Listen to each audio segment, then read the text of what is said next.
graduating! Woo! One thing I won't miss about high school is having to wake up ridiculously early, being shoved in the backseat by my siblings, and being forced to come to terms with my Starbucks problem every morning.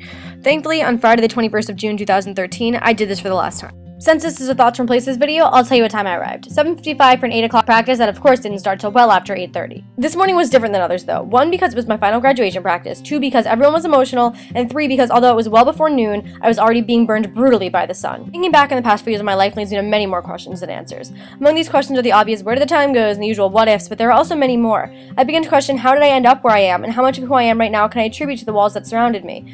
I wonder how everything I've learned in the building helped me to become the very distinct person who I am right now, and how will they continue to help me to progress for years to come.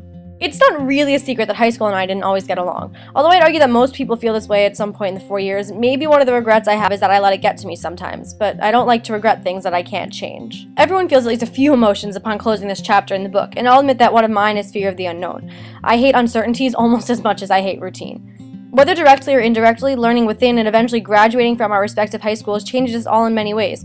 Who knows, maybe I wouldn't have wanted to be so far if I didn't feel like I exhausted being so close. But being able to sing your senior song with the people you spent the last 4 years with, hearing your brother's lifelong best friend give him a shout out in his hilarious salutatorian speech, people what they remember about graduation speeches.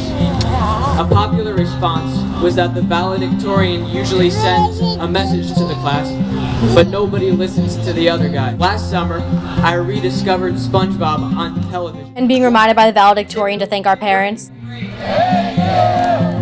10 more points for Gryffindor. Makes it all seem real. All anyone can take out of high school and walking away from it is where we are now because of it. High school did something different for all of us, and I'll use my brother, sister, and I as a testament for this. We went through it together, we love each other, and we've all grown to love and appreciate this place, but we've all reaped very different rewards from it, and that's okay. So I'll stop looking for the answers to the unanswerable internal questions because I can. It doesn't matter what might have happened or how something happened, all that matters is that it did. With my crazy family and friends on my side, I think I'll be okay. And although it's a running joke that I've been waiting for this day since before I started high school, I'm now really ready to move on. I'm ready to see what the future has in store for me, and I'm ready to take the risks and chances that are now set before me. And I'm ready to succeed and fail and laugh and cry. But most importantly, I'm ready to wear a lot of sunscreen. See ya.